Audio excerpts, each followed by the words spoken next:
Kalau kita melihat di atas muka bumi ini, paling tidak ada 3 ukhuwah yang diterapkan oleh manusia. Yang pertama adalah ukhuwah berdasarkan akidah, yang dalam hal ini kita pahami sebagai ukhuwah Islamiyah. Lalu ada ukhuwah watoniyah, ya, persaudaraan yang dilandaskan atas kesamaan bangsa. Lalu kemudian yang ketiga ada ukhuwah basyariyah, persaudaraan antar sesama manusia. Ya, atau kalau ditambah lagi sekarang ini ada ukhuwah berdasarkan kepartaian, ukhuwah berdasarkan mazhab, ya, ukhuwah berdasarkan darah dan seterusnya. Tapi Allah perintahkan bahwa di balik seluruh nilai-nilai ukhuwah ini atau nilai-nilai persaudaraan ini, Allah perintahkan kepada kita agar kita menjadikan ukhuwah Islamiyah sebagai ukhuwah yang harus diprioritaskan, ukhuwah yang paling utama. Nah, dalilnya banyak sekali. Allah katakan innamal mu'minuna ikhwah.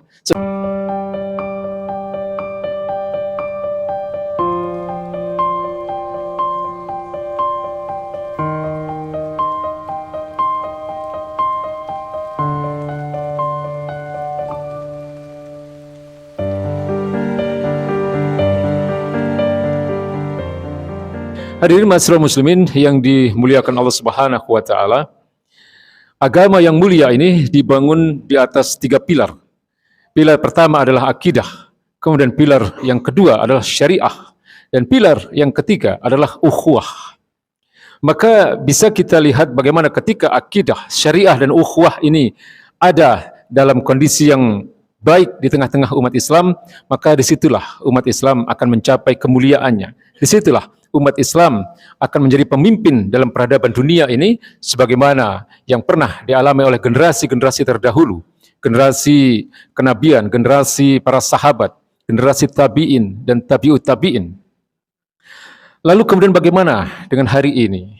Maka bisa kita jelaskan bahwa makna akidah sendiri itu adalah, kalau kita melihat dari apa yang dijelaskan oleh para ulama, akidah atau iman itu didefinisikan sebagai at-tasdiqul jazim, pembenaran yang pasti, ya, pembenaran yang 100% tanpa ada keraguan terhadap prinsip-prinsip akidah dalam agama ini, terhadap hal-hal yang gaib yang telah disampaikan oleh Allah Subhanahu wa taala dalam Al-Qur'anul Karim dan di dalam hadis-hadis yang kita sebut dengan hadis mutawatir. Hadis yang mempunyai kebenaran yang qat'i, kebenaran yang pasti, yang kebenarannya itu bisa dikatakan setara dengan Al-Qur'anul Karim. Tapi dia masuk di dalam kumpulan hadis, hadis-hadis mutawatir. Ya, hadis yang kebenarannya sudah disepakati oleh seluruh ulama Ahlussunnah wal Jamaah. Ya, jadi lalu kemudian ketika kita mengatakan suatu kebenaran yang pasti, maka tidak ada kebenaran yang pasti tanpa adanya dalil. Ya, maka disinilah kita kemudian mengenal ada dalil akli dan dalil nakli. Ya, maka ketika kita bicara tentang rukun iman yang 6 itu misalnya, bisa kita pilah-pilah masing-masing. Keimanan kita terhadap Allah Subhanahu wa taala itu adalah dengan menggunakan dalil akli. Ya, secara akliyah, secara pemikiran, secara rasional. Ya, dengan apa yang menjadi bukti-bukti di hadapan kita. Ya, misalnya dengan adanya seluruh alam semesta ini, dengan adanya kita sendiri sebagai manusia, dengan adanya kehidupan, ini semua secara akliyah, secara rasional bisa menjadi dalil tentang keberadaan Allah Subhanahu wa taala. Lalu kemudian tentang kebenaran Al-Qur'an sebagai firman-firman Allah Subhanahu wa taala, itu pun bisa dibenarkan secara akliyah karena bahasa yang digunakan di dalam Al-Qur'an itu bukan bahasa manusia. Itu bukan bahasa sehari-hari yang digunakan oleh orang-orang Arab. Itu adalah bahasa yang tidak pernah ada secara struktur ya, dalam nilai sastra pada masa-masa kenabian itu. Ya, ketika pada hari itu orang-orang atau masyarakat Arab pada masa itu sangat mengagung-agungkan dunia sastra, lalu baginda Nabi membawa firman-firman Allah Subhanahu wa taala, membawa ayat-ayat Al-Qur'an dengan mengalahkan semua bahasa para ahli sastra pada masa itu. Jadi inilah yang menjadi bukti secara akliyah, secara rasional bahwa Al-Qur'an adalah benar, mutlak, 100% adalah merupakan firman-firman Allah Subhanahu wa taala. Sayangnya kita ini mayoritas tidak memahami bahasa Arab. Sehingga ketika kemudian ayat-ayat Quran itu kita baca, tidak ada getaran dalam dada kita. Padahal ketika ayat-ayat itu turun, banyak kemudian para sahabat itu yang kemudian berkeringat dingin. Bahkan ada yang pingsan ketika mendengarkan ayat-ayat Allah Subhanahu wa taala yang disampaikan oleh baginda Nabi, terutama ketika berbicara tentang hisab, ketika bicara tentang surga neraka dan seterusnya. Lalu kemudian ketika kita bicara tentang keberadaan baginda Nabi sendiri sebagai Rasul, sebagai utusan Allah Subhanahu wa Ta'ala, secara akliyah juga bisa dibuktikan, ya, bahwa tidak ada manusia yang membawa firman-firman Allah kecuali dia adalah seorang Rasul. Lalu kemudian ketika kita bicara tentang malaikat, tentang adanya hari akhir, tentang adanya qada dan qadar misalnya, maka ini semua bisa dibuktikan secara nakliyah, ya, secara kita bisa menukil dari ayat-ayat Al-Qur'an. Ya, tetapi harus diingat bahwa ketika kita menyimpulkan Al-Qur'an itu adalah firman-firman Allah Subhanahu wa Ta'ala, itu sudah diawali dengan dalil-dalil akli. Ya, jadi artinya apa? Agama ini seluruhnya sebenarnya dalil-dalilnya itu adalah berasal dari dalil-dalil yang sifatnya akliyah, yang sifatnya rasional. Maka agama ini adalah agama yang masuk akal, agama yang rasional, yang bisa dibuktikan kebenarannya secara rasional. Berbeda dengan agama-agama yang lain, yang pada umumnya bersifat doktrin, tidak bisa dibuktikan secara akliyah, apalagi secara nakliyah. Nah, ini adalah apa yang disebut dengan akidah atau iman. Sebenarnya tidak cukup di sini, ya, karena yang disebut dengan rukun itu adalah hal-hal yang paling penting, hal-hal yang paling prinsip. Sementara di dalam Al-Quran masih banyak hal-hal yang gaib yang harus kita imani, yang kebenarannya bersifat pasti. Misalnya tentang adanya hisab, tentang adanya surga neraka, ya, tentang bagaimana keadaan surga dan keadaan neraka itu bagaimana. Itu banyak dijelaskan di dalam Al-Quran yang sifatnya mempunyai kebenaran yang mutlak yang harus kita imani.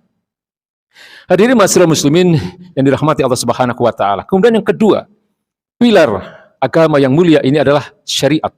Apa itu syariat? Syariat itu adalah hukum-hukum Allah. Syariat itu adalah aturan-aturan yang datangnya dari Allah Subhanahu wa Ta'ala. Dan para ulama menyebut bahwa syariat inilah yang disebut dengan kitabus syari', ya, seruan dari as-syari'. As-syari' itu adalah sang pembuat hukum, yaitu Allah Subhanahu wa Ta'ala itu sendiri. Maka yang disebut dengan syariat ini adalah kumpulan perintah-perintah dan larangan-larangan dari Allah Subhanahu wa Ta'ala yang merupakan aturan-aturan kehidupan bagi manusia dalam seluruh aspek kehidupan. Dan dari perintah-perintah dan larangan-larangan inilah kemudian muncul apa yang disebut dengan hukum-hukum syara', yaitu hukum-hukum perbuatan ataupun hukum-hukum benda yang disimpulkan oleh para ulama usul fikih berdasarkan istinbat atau penggalian hukum yang bersumberkan dari Al-Quran maupun dari sunnah-sunnah atau hadis baginda Nabi besar Muhammad SAW. Ya, jadi inilah yang menjadi makna dari syariat itu sendiri. Nah, dalam banyak ayat kita ini diperintahkan oleh Allah Subhanahu wa Ta'ala untuk hidup di dunia ini berdasarkan syariat Islam, berdasarkan hukum-hukum yang datangnya dari Allah Subhanahu wa Ta'ala, dan haram hukumnya kita berhukum kepada hukum-hukum buatan manusia. Ayat tentang ini atau dalil tentang wajibnya kita hidup dengan diatur oleh hukum-hukum Allah atau syariat Islam itu bertebaran di berbagai surat. Ya, di dalam surat Al-Baqarah yang paling populer mungkin kita sering mendengarkan, ya ayyuhalladzina amanu udkhulu fis silmi kafah wa la tattabi'u khutuwatis syaiton innahu lakum aduwwum mubin. Wahai orang-orang beriman, masuklah kalian ke dalam Islam itu secara kafah, secara utuh. Tidak boleh kita ini mengimani sebagian firman-firman Allah dan kemudian mengingkari sebagian ayat-ayat Allah dalam arti kita hanya menjalankan ketaatan itu kepada hal-hal yang sifatnya individual, pada ibadah mahdoh, tetapi ketika kita melaksanakan hal-hal yang bersifat muamalah, hal-hal yang bersifat ghairu mahdoh, kita tidak berpegang kepada hukum-hukum Allah. Ya. Kemudian di dalam surat-surat yang lain, dalam ayat-ayat yang lain, Allah katakan wa anikum bainahum bima anzalallah wa la tattabi ahwa'uhum wa zarhum an yaftinuka an ba'di ma anzalallahu ilaika. Hendaklah kalian itu mengatur kehidupan kalian dengan hukum-hukum yang datangnya dari Allah Subhanahu wa Ta'ala. Wa la tattabi ahwa'ahum, janganlah engkau ikuti hawa nafsu mereka. Wahzarhum an yaftinuka an ba'di ma anzalallahu ilaika, karena mereka dan akan tetap ada orang-orang yang senantiasa menggelincirkan kalian agar kalian mengimani sebagian dari isi kitab ini lalu kalian mengingkari sebagian dari kitab ini. Kemudian ayat yang berbunyi wa ma atakumur rasulu fakhuduhu wa ma nahakum anhu fantahu. Ya, apapun yang datangnya dari Rasul ambillah, dan apapun yang dilarang oleh Rasul tinggalkanlah. Ini adalah ayat-ayat yang menjadi dalil bahwa kehidupan umat Islam itu tidak boleh diatur oleh hukum-hukum buatan manusia. Dan akal kita ini dikaruniakan oleh Allah Subhanahu wa Ta'ala agar kita mempelajari hukum-hukum itu, kemudian hidup dengan hukum-hukum Allah Subhanahu wa Ta'ala. Ya, berjalan di atas muka bumi dengan berbagai aktivitasnya dengan aturan-aturan dari Allah Subhanahu wa Ta'ala. Akal kita tidak diberikan oleh Allah untuk membuat hukum-hukum sendiri. Inil hukmi illa lillah. Tidaklah hukum itu kecuali milik Allah Subhanahu wa Ta'ala. Jadi dengan kata lain, bahwa Islam ini sebenarnya adalah sebuah ideologi, ya, sebuah keimanan yang melahirkan aturan-aturan kehidupan, sebagaimana ideologi yang lain, yaitu ideologi kapitalisme dengan dengan akidahnya yang berlandaskan pada sekulerisme, ya, pemisahan agama dari kehidupan, dan kemudian juga ada ideologi yang lain yang disebut dengan sosialisme, yang berlandaskan kepada akidah ateisme, yang tidak mengakui adanya agama dan tidak mengakui adanya Tuhan. Ya, jadi Islam itu adalah sebuah ideologi. Maka kalau kita melihat makna din yang seringkali disandingkan dengan kata Islam dalam Al-Quran, itu maknanya adalah the way of life, pandangan hidup, yang artinya adalah ideologi. Bukan agama sebagaimana agama-agama yang lain yang hanya mengatur persoalan-persoalan ibadah saja. Tetapi Islam adalah sebuah akidah atau sebuah keimanan yang kemudian di dalamnya lahir aturan-aturan kehidupan, yang kemudian didefinisikan oleh para ulama disebut dengan akidah akliyah yang basiku anhanizom, ya, keimanan yang rasional yang kemudian darinya memancar atau lahir aturan-aturan kehidupan bagi manusia. Kemudian pilar yang ketiga dari agama ini adalah ukhuwah Islamiyah. Ya, jadi ini menjadi satu yang penting untuk kita pahami, karena hari ini kita umat Islam banyak sekali yang menganggap bahwa selain ukhuwah Islamiyah itu adalah ukhuwah yang lebih baik daripada ukhuwah Islamiyah. Kalau kita melihat di atas muka bumi ini, paling tidak ada 3 ukhuwah yang diterapkan oleh manusia. Yang pertama adalah ukhuwah berdasarkan akidah, yang dalam hal ini kita pahami sebagai ukhuwah Islamiyah. Lalu ada ukhuwah watoniyah, ya, persaudaraan yang dilandaskan atas kesamaan bangsa. Lalu kemudian yang ketiga ada ukhuwah basyariyah, persaudaraan antar sesama manusia.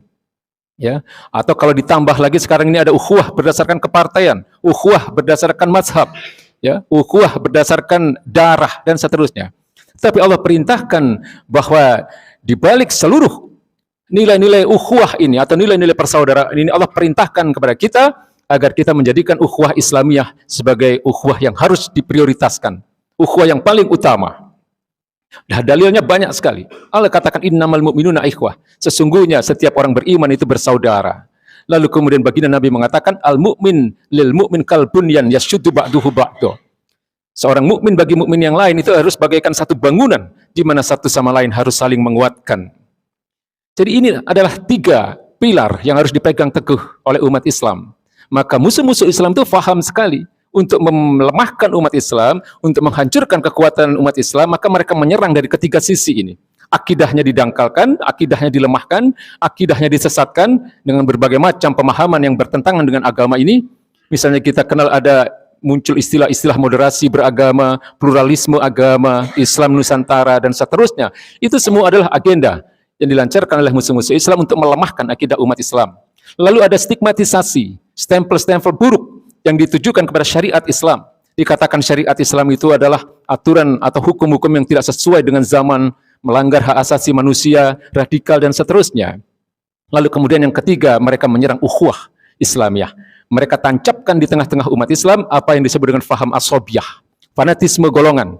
Umat Islam hari ini lebih mencintai saudara sebangsanya daripada saudara seakidah. Kita bisa melihat bagaimana saudara-saudara kita di berbagai wilayah di muka bumi ini dihancurkan oleh para penjajah, oleh musuh-musuh Islam, tapi tidak ada pertolongan yang sifatnya kekuatan, ya, yang kekuatan militeristik umat Islam yang seharusnya bersatu, ya, secara global untuk melawan penjajahan terhadap dunia Islam. Ya, lalu kemudian kita ini seringkali, apalagi kalau di dalam musim-musim kampanye begini, kita lebih menyukai, ya, kecintaan itu ditujukan kepada saudara-saudara separtai. Sehingga umat Islam bisa saja kemudian saling fitnah, saling menghancurkan hanya karena berbeda partai. Ya, tidak menjadikan ukhuwah Islamiyah sebagai ukuran yang paling diutamakan di tengah-tengah mereka.